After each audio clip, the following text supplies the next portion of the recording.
주님께서 부활하셨습니다.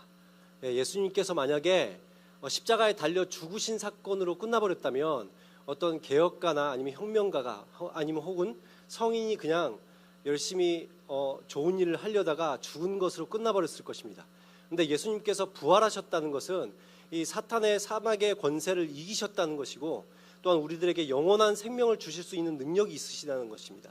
그래서 이 부활이 이 예수 그리스도의 십자가 사건뿐만 아니라 이 부활의 사건, 사실 이 예수 그리스도의 십자가와 부활은 사실 같은 사건이나 다름없죠. 우리들의 죄와 사망의 권세를 이기신 사건. 근데 이 사건이야말로 인류 역사상 가장 위대한 사건이죠. 그리고 우리들이 이것을 믿음으로 인해서 우리들이 구원에 이르게 된 것입니다. 오늘은 부활절인데 여러분, 예수 그리스도께서 부활하셨음을 믿으십니까? 그리고 예수 그리스도로 인하여서 우리들이 부활하게 될 것을 믿으십니까? 감사합니다. 저희들이 이런 믿음을 가진 것이 얼마나 귀한지 모르겠어요. 제가 수요 전도 이번 주에도 이제 매주 이제 전도를 하기 때문에 수요 전도 때 전도를 하는데 이제 어떤 분이 오셔서 이제 국수를 드시면서 저한테 이제 그런 뭐 이것저것 얘기하면서 그런 얘기 하시더라고요. 자기가 예수님을 믿고 싶은데 안 믿어진다는 거예요. 그래서 자기를 좀 믿을 수 있도록 좀 설득을 해봐라. 그렇게 얘기를 하더라고요. 그래서 제가 이제 그 말을 들으면서 계속 주님, 성령 하나님 어떻게 말해야 되겠습니까? 지혜 주십시오. 그래서 기도하면서 이 말을 이제 하기 시작했는데 여러 말을 하다가 하나님께서 그런 마음을 주시더라고요. 이 로마서 말씀에 보면 말씀을 우리들의 믿음은 들음에서 난다는 말씀이 떠오르게 하셔서 제가 그랬어요. 교회에 나오셔서 일단 말씀을 들으셔야 된다고. 그래야지 우리들에게 믿음이 생긴다고. 우리들이 그냥 믿고 나서 교회 오겠다고 하면은 절대로 우리들이 믿음이 생기지 않는다고. 일단 나오셔서 계속해서 말씀을 들으시면 믿음이 생긴다 말씀을 드렸는데 그분이 이렇게 얘기하더라고요. 교회를 나와봤대요. 제가 뭐 어느 정도 다닌 시간들이 있대요. 그런데도 안 믿어진다 이렇게 얘기를 하시더라고요. 제가 너무나 안타까웠어요. 그래서 그런 생각이 들었습니다. 믿어지는 것이 얼마나 은혜인가. 우리들이 예수 그리스도께서 부활하셨다는 것을 믿는 것이 얼마나 은혜인가, 이런 생각을 해봤습니다. 도마가 보면 오늘 말씀에 보면 예수 그리스도의 부활 소식을 듣고도 분명히 들었음에도 불구하고 처음에는 믿음이 생기지 않는 거예요. 예수 그리스도께서 설마 부활하지 않았어 라고 얘기를 하는 것이죠. 근데 그 앞에 있는 사건이 이 19절부터 23절 사건 우리들이 읽지 않았습니다만 안식구 첫날 저녁에 대해서 얘기하고 있는데 예수님께서 언제 십자가에 달려 죽으셨습니까? 이 금요일 날 십자가에 달려 죽으셨잖아요. 그죠? 금요일 날 십자가에 달려 죽으시고 그 다음 날이 안식일이고 그 다음 날이 주일이죠. 그래서 3일 만에 부활하셨다. 우리들의 시간법으로 하면 3일이 아닙니다. 근데 유대인의 시간법에 따르면 3일이에요. 왜냐하면 그 당일부터 해서 금요일 당일 하루, 토요일 두 번째 날, 그리고 주일 새벽에 부활하셨으니까 그날까지 다 계산을 하는 거예요. 그래서 3일이 되는 거예요. 그래서 3일 만에 부활하시는데 안식구 첫날이라는 것은 지금 예수님께서 부활하신 날, 그 말을 말하는 거죠. 그렇죠? 근데 그날 새벽에 어떤 일이 있었습니까? 이 막달라 마리아를 비롯하여서 몇 명의 여인들이 예수님의 그 죽으신 무덤에 가서 이제 이 매장을 했으니까 이제 거기다 향을 발라서 이제 그렇게 하잖아요. 우리들도 이렇게 뭐 냄새 안 나게 이렇게 바르고 하는 것들 있잖아요. 그죠? 그런 식으로 이제 유대인들도 하는데 그런 것들을 이제 바르기 위해서 이제 갔단 말이에요. 근데 거기서 무엇을 봤습니까? 부활하신 예수님을 만나게 돼요. 그러면서 이 부활하신 예수님을 이 제자들에게 달려가서 전하죠. 그랬더니 제자들 가운데 이 베드로와 요한이 그 말을 듣고는 이제 무덤에 뛰어가 봅니다. 뛰어가 봤더니 실제로 무덤의 문은 열려 있고 예수님이 없는 거예요. 이 무덤이 비었고 세마포 옷, 우리도 따면 수의 같은 거죠. 수의 같은 이 세마포 옷만 입고 그다음에 이 병사들, 군인들을 지키던 군인들이 무엇을 봤는지 모르겠는데 완전히 이 귀신을 본 것처럼 넋나가서 벌벌벌 떨고 있는 모습을 보고 온 거예요. 그래서 이제 돌아왔습니다. 그게 새벽에 있었던 일이죠. 그래서 무슨 일이 나도 났는가 보다라고 생각을 하고 돌아와서 저녁이 되었어요. 안식구 첫날 저녁. 그때 이제 제자들이 한 자리에 모였습니다. 그래서 한 자리에 모여 있을 때 제자들에게는 두려움이 있었어요. 이 예수님이 이제 십자가에 달려 죽으신 사건, 그 유대인들이 예수님을 죽였기 때문에 자기들도 죽이지 않을까, 자기들도 잡아가지 않을까라는 두려움이 있었습니다. 그래서 문을 다 걸어 잠그고 방 안에서 모여 있었습니다. 그러면서 그들이 무슨 얘기를 했을까요? 야, 진짜 무슨 일이 일어나는 것 같아. 예수님 진짜 살아나신 거 아니야? 여인들의 증언도 그렇고 무덤도 비었고 군병들의 반응도 그렇고 뭔가 이상하지 않아? 정말 살아나신 거 아니야?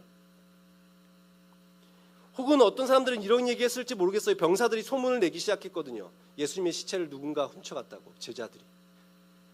여러분, 혹시나 시체를 훔쳐간 거 아니야? 근데 잘 생각해 보면 어때요? 훔쳐가더라도 자기들이 훔쳐가야 되는데 이 누가 그런 대담한 일을 하겠어요? 제자들조차도, 가장 예수님을 잘 믿어온 제자들조차도 두려워서 이 집안에서 벌벌 떨고 있었는데 과연 누가 예수님의 그 시체를 훔쳐가겠습니까? 그렇게 이 모든 그 과정 가운데 이거는 무엇일까? 도대체 무슨 일이 일어났을까? 이런 고민들을 하고 있었을 것입니다. 제가 부활주의를 준비하면서 영화 중에서 부활이라는 영화가 여러분 있는 거 아세요? 부활이라는 영화를 제가 그래서 한번 봤어요. 물론 이제 성경하고 정확히 일치하지는 않지만 성경의 사건들을 가지고 이제 그 어떤 그 로마의 그 장교가 시체를 제자들이 훔쳐갔을 것이라는 가정하에 그것을 추적하는 과정 가운데서 결국 예수가 정말로 부활하였다는 것을 깨닫게 되는, 알아가는 그 과정을 담은 영화입니다. 근데 여러분, 아무튼 이 예수님께서 부활하셨다, 이런 이 황당한 얘기, 어찌 보면 그런 얘기들이 이 제자들도 믿지 못했던 그런 사건이었던 것이죠. 근데 이렇게 어리둥절하고 있는 그 순간에 이때 어떻게 하셨어요? 예수님께서 그 현장 가운데 찾아오신 거예요. 예수님께서 찾아오셔서 그들에게 갑자기 말씀하십니다. 너에게 평강이 있을지어다. 여러분 한번 상상해 보세요. 내가 정말 이 메시아라고 믿어왔던, 그러나 그들이 생각했던 메시아는 하나님이 아닙니다. 하나님의 아들 같은 존재가 아니어서 신적 존재가 아니었어요. 그냥 인간 같은 존재였어요. 다윗 같은 사람이었어요. 정치적 메시아를 기대했죠. 근데 그분이 죽었어요. 죽고 나서 3일 뒤에 살아나셔서 내 눈앞에 나타나는 거예요. 여러분 어떠실 것 같아요? 보통 놀라지 않겠죠. 감당할 수 없는 놀라움이 엄습했을 것입니다. 예수님께서 이렇게 찾아오셔서 그들에게 평강을 말씀하셔요. 여러분 믿음이 없으면 어때요? 믿음이 없으면 이 세상이 두렵습니다. 그래서 이들도 두려워서 숨었었죠. 근데 예수님이 찾아오면 이 두려움이 사라지고 내 안에 평강이 임하기 시작하는 거예요. 예수님께서 제자들에게 왜 찾아오십니까? 이 믿음을 주기 위해서 찾아오시고 또 그들에게 평강을 주시기 위해서 찾아오셨죠. 24절에 보니까 근데 이 12제자 중에서 이 도마라는 제자, 이 12제자는 사실 아닙니다. 이 상징적인 의미로 12제자라고 얘기하지만 그 중에서 가룟 유다님이 죽었습니다. 자살했죠. 그리고 나서 그 제외한 11명의 제자들의 수에 포함되어 있는 이 도마라는 제자가 이 자리에 함께 있지 않았어요. 뭘 하러 갔는지 모르겠어요. 근데 이 자리에 있지 않았어요. 후에 도마가 이제 들어왔겠죠. 그러면서 25절에 보니까 제자들이 그런 거예요. 야, 너 어디 갔었어? 여인들이 한 말이 진실이었어. 예수님이 부활하셨어. 우리가 주님을 보았어. 이렇게 얘기를 했겠죠. 도마가 무엇이라고 했을까요? 야, 너희들 최면에 걸린 거 아니야? 혹시 꿈 꿨어? 야, 환상 본 거 아니야? 야, 어떻게 죽은 사람이 살아날 수 있어? 야, 가끔 이렇게 우리들이 너무나 간절히 바라면 환상으로 잘못 볼 수도 있는 것 같아. 너희들 그걸 거야. 너희들 봤잖아. 예수님 십자가에 달려 죽으셨어. 그리고 무덤에 묻었잖아. 여러분 그런 말 하지 않았을까요? 그러면서 나는 직접 예수님의 그 손바닥에 있는, 손에 있는 이 못자국을 보지 않고서는, 또한 이 옆구리에 있는 창자국에 손을 직접 넣어보지 않고서는 나는 절대로 믿을 수 없어. 이렇게 얘기를 하는 것이죠. 여러분 제가 전도를 하면서 그런 사람들을 가끔 봅니다. 하나님을 눈으로 보여달래요. 하나님 볼 수 있도록. 그럼 자기가 믿겠대요. 하나님을 눈으로 보면 내가 하나님 믿겠다. 근데 26절에 보니까 이 여드레 후 8일이 지났어요. 제자들이 집에 있는데 이때는 도마도 같이 있었습니다. 도마도 같이 있었어요. 근데 이때 예수님이 또 나타나신 거예요. 그러면서 너에게 평강이 있을지어다 이렇게 말씀하십니다. 그러면서 도마에게 어떻게 하십니까? 손을 내보이는 거예요. 손바닥은 아니죠. 사실은 이 팔뚝입니다. 여기 뼈가 이렇게 두 개로 이렇게 나 있는 거 아세요? 여기 뼈가 두 개 나 있는데 여기 이렇게 딱 수렴되면서 이쪽에 이렇게 그다음에 손바닥으로 이렇게 이어지잖아요. 그럼 여기에 딱 이 못을 박으면 안 떨어져요. 이렇게 여기 하면 찢어집니다. 그래서 뭐 여기 매지 않고 여기다 박아요. 여기다 이렇게 박는데 이 팔을 보여주시면서 이 보라는 거예요. 보라고 하시면서 또 옆구리를 보여주시면서 손가락 넣어보라고 이렇게 말씀하시죠. 여러분, 이 도마가 어떻게 할까요? 도마가 딱 보면서 손가락을 이제 넣어볼까요? 여러분이 도마라면 어떻게 하실 거예요? 손가락 넣어볼래요? 그래도 넣어봐야 돼. 이러면서 예수님 좀 옆구리 벌려보세요. 이렇게 손가락 이렇게 막 이렇게 하겠어요? 도마가 더 이상 할 말이 없겠죠. 주님을 눈앞에서 이 부활하신 주님을 봤어요. 더 이상 할 말이 없겠죠. 그러면서 그가 하는 말이 28절에 보니까 나의 주님이시여 나의 하나님이십니다. 그렇게 고백을 하는 것이죠. 이 모든 의심이 사라지고 이제는 예수 그리스도를 믿는 자가 된 것입니다. 그러면서 여러분, 이 성경에 나와 있지 않지만 이후 도마는 이 예수 그리스도의 그 십자가와 부활을 증거하는 전도자의 삶을 살게 됩니다. 그러면서 이 가는 곳곳마다 전도를 하고 복음을 증거하고 또한 이 복음 행진을 계속하면서 걷고 또 걸어서 당시에는 가장 먼 나라라고 생각했던 그 인도라는 나라까지 가서 전도를 합니다. 그래서 그 지역에서 열심히 복음을 전하면서 많은 백성들, 귀족들, 황실에까지 엄청난 영향력을 미쳤던 것으로 우리 밝혀져 있습니다. 그러면서 이 도마가 마지막에 이 순교할 때 어떻게 순교하지 아세요? 옆구리에 창을 찔려 죽습니다. 그러면서 이제 순교를 하게 되고, 저는 그렇게 생각해요. 하나님께서 도마에게 한 번 더 확인시켜 주신 것이 아닙니다. 내가 하나님의 아들이고 네가 나의 일들을 하면서 죽는 것이다라는 것을 의심 많았던 도마에게 마지막 그 창에 찔려 죽으면서 도마가 무슨 생각을 할까요? 저는 그렇게 생각했을 것 같아요. 주님께서 창 찔려 죽으셨는데 나에게도 다시 한번 예수 그리스도를 생각하면서 죽을 수 있게 하시고, 여러분 그렇게 지금도 그렇기 때문에 인도에는 도마교회가 있거든요. 아무튼 이렇게 복음의 전도의 삶을 살게 되는 그런 모습들을 우리들이 보게 되죠. 그런데 예수님께서 도마에게 이런 말씀을 하십니다. 너는 나를 본고로 믿느냐? 보지 못하고 믿는 자들이 복되도다. 도마는 어떻게 했어요? 예수님을 보아서 믿었어요. 근데 예수님이 뭐라고 말씀하셔요? 보지 않고 믿는 사람이 더 복되다고 말씀하시는 거예요. 예수님께서 왜 이런 말씀하시겠습니까? 사실 예수님의 부활을 곧 있으면 어떤 세대가 오는 거예요? 보지 않고 믿어야 되는 세대가 오는 거예요. 여러분, 예수님께서 이 땅 가운데 계신 그 부활 이후에 계신 기간은 40일이죠, 그죠? 40일 동안 제자들은 물론 매일같이 예수님을 보진 않았습니다. 가끔 주님이 나타나셨어요. 그러면서 말씀도 해주시고 하나님의 나라의 일들에 대해서 증언을 하셨죠. 많은 제자들을 만나 주셨습니다. 그러나 예수님께서 이 땅에 계신 기간은 결국 고작 40일이었어요. 그런데 40일 이후에는 어떻습니까? 40일 이후에는 어떻게 되는 거예요? 예수님을 눈으로 보고 믿을 수 있는 시대가 아닌 거예요. 예수님을 보지 못하지만 믿어야 되는 시대인 거예요. 그래서 예수님께서 이 말씀을 하시는 거예요. 지금 보지 않고 믿게 되는 세대가 올 거라는 거예요. 그런데 여러분, 어떻게 보지 않고 예수님을 믿게 됩니까? 예수님의 부활을 어떻게 보지 않고 믿어요? 요한복음 14장 16절에서 18절에 보면 이 믿음을 도우시는 분을 보내주시겠다는 거예요.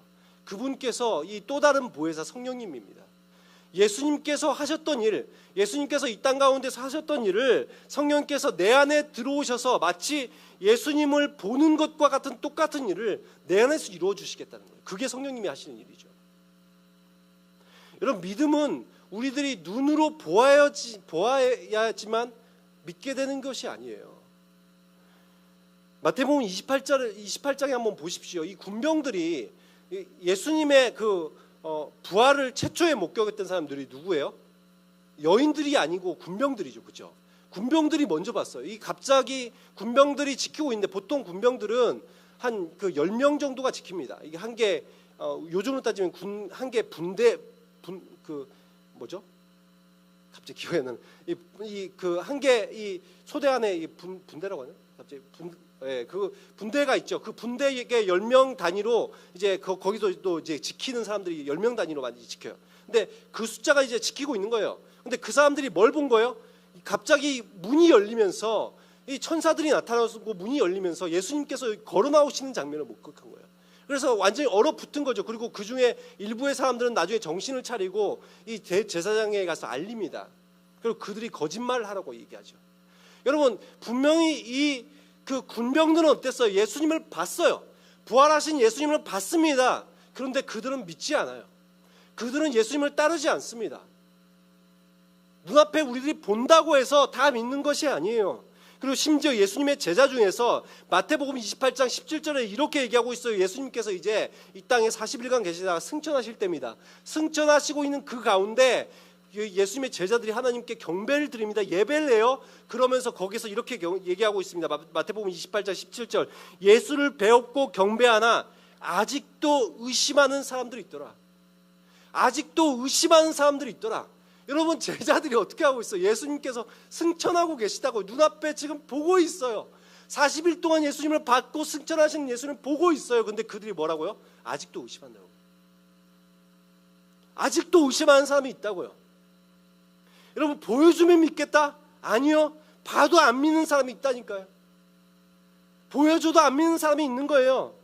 그럼 믿음은 어떻게 생기는 것입니까? 그래서 요한이 요한복음을 기록하고 있다고 말하고 있어요. 그래서 31절 한번 보세요. 31절에 뭐라고 얘기하고 있습니까? 오직 이것을 기록하면.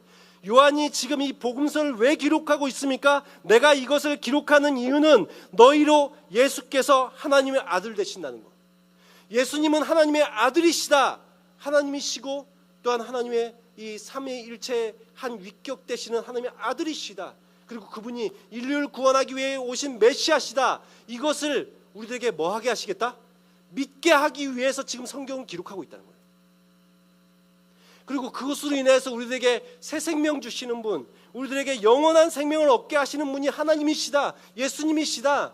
그것을 믿게 하기 위해서 이 성경을 기록하고 있다라고 말하고 있는 것입니다. 그래서 이 신약 성경, 이 사도들이 기록하였던 이 신약 성경은 어떤 거예요? 이 눈으로 직접 예수님을 직접 눈으로 봤던 제자들을 위해서 쓴 것이 아니라, 그 세대를 위해서 쓴 것이 아니라 어떤 사람을 위해서 썼습니까? 예수님을 눈으로 볼 수 없는 우리 같은 사람들을 위해서 쓴 것이 신약 성경이라는 거예요. 그래서 이 말씀을 통하여서 우리들이 이 예수 그리스도를 눈으로 볼 수 없지만 말씀을 통해서 어떻게 되는 거예요? 예수님을 만날 수 있게 된다는 거예요. 그러면 이 예수님의 이 신약 성경을 읽을 때 어떤 일이 일어나는 거예요? 로마서 10장 17절에 보니까 이렇게 말하고 있습니다. 그러므로 믿음은 들음에서 나며 들음은 그리스도의 말씀으로 말미암느니라. 여러분, 무엇으로? 우리가 말씀을 듣는 것에서 믿음이 생긴다고 얘기하고 있어요. 제가 초반에 아까 말씀드렸던 그 교회에 나와서 말씀을 듣지 않으면 믿음이 생기지 않는 거예요. 복음을 듣지 않으면, 하나님의 말씀을 듣지 않으면 믿음이 생기지 않는 거예요.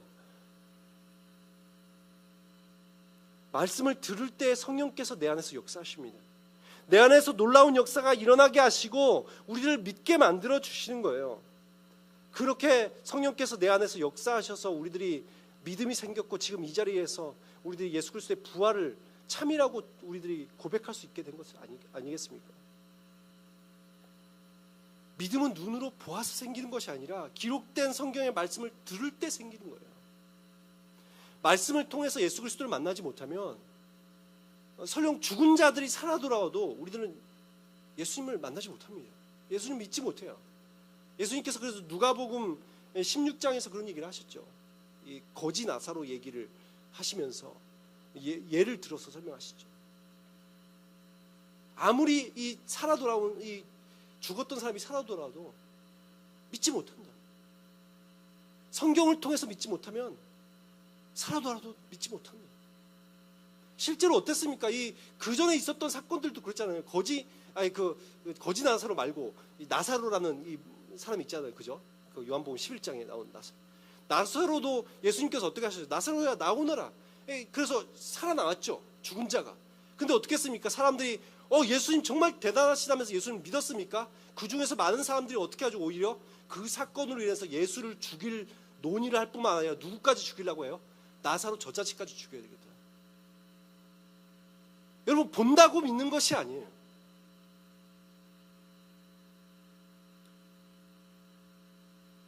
이 기록된 말씀이 우리들의 심령을 변화시키는 것입니다. 성령께서 내 안에서 작용하시는 거예요. 그렇기 때문에 이 설교의 시간이 얼마나 귀중한지 모르겠어요. 이 시간이 예수 그리스도를 믿게 되는 이 성령의 역사가 나타나는 시간 아닙니까? 우리들이 마음의 문을 열고 간절한 마음으로 주님, 저희들에게 말씀해 주십시오. 주님 만나게 해주십시오. 말씀을 깨닫게 해주십시오. 주님 저희들에게 믿음을 주십시오. 이렇게 저희들이 하면서 주님 앞에 나올 때 주님께서 시편 81편 11절에서 입을 크게 열면 채우겠다 말씀하시고, 예레미야 33장 3절에서도 우리들이 부르짖으면 응답하겠다고 말씀하시고, 요한계시록 3장 20절에 주님께서 우리들의 문 밖에 서서 문을 두드릴 때 우리들이 마음의 문을 열고 주님을 영접하여 드리면 우리들과 친밀한 교제를 나누겠다고 말씀하시지 않습니까? 성령께서 내 안에서 마치 예수 그리스도를 만나는 것과 똑같은 역사들이 내 안에 일어나게 만들어 주시는, 제가 어떻게 굳건한 믿음을 가지게 되었는가를 제가 생각해 보니까 이 과거의 생각들을 해봤어요. 그래서 제 청소년 때의 생각들부터, 청소년 때부터 열심히 교회를 나오기 시작했으니까. 근데 청소년 때 제가 다른 건 몰라도 정말 이 설교 때 제가 진짜 이 목사님의 얼굴이 뚫어질 정도로 쳐다보면서 집중을 했습니다. 한마디도 안 놓치고. 중고등학교 시절 때, 그리고 이 대학교 다닐 때, 청년 때는 일주일에 한 너댓 번 이상은 교회를 나왔죠. 열심히 말씀을 듣고 또한 매일같이 와서 기도를 하고. 여러분, 계속해서 말씀을 접하는데 믿음이 안 생긴다? 그건 기적입니다. 그건 말씀을 계속 들어도 믿어지지 않는다는 건 기적이에요. 말씀을 들으면 변화되게 되어 있어요. 반면에 예배를 안 드리고 성경을 안 읽으면서 내가 믿음이 생기길 바란다? 그런 일들은 그것도 기적이죠. 예배를 계속 빠지는데 믿어진다. 말씀을 계속 안 읽는데 믿어진다. 기적인 것 같아요. 하나님의 놀라운 은혜입니다. 여러분, 혹시 여러분들 가운데 나도 좀 믿음이 좀 생겼으면 좋겠다.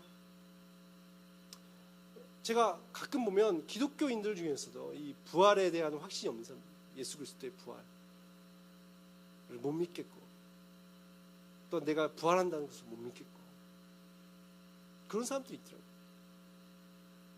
내가 좀 믿었으면 좋겠다. 믿음은 들으면서 생깁니다. 이 말씀을 듣고 또한 말씀을 읽을 때에 성령께서 내 안에 역사하셔서 믿게 만들어주시는, 그러면 내 안에 이 두려움이 사라지고 내 안에 주님께서 말씀하신 것처럼 평강이 있을지어다. 우리 가운데 평강이 임하는 것입니다.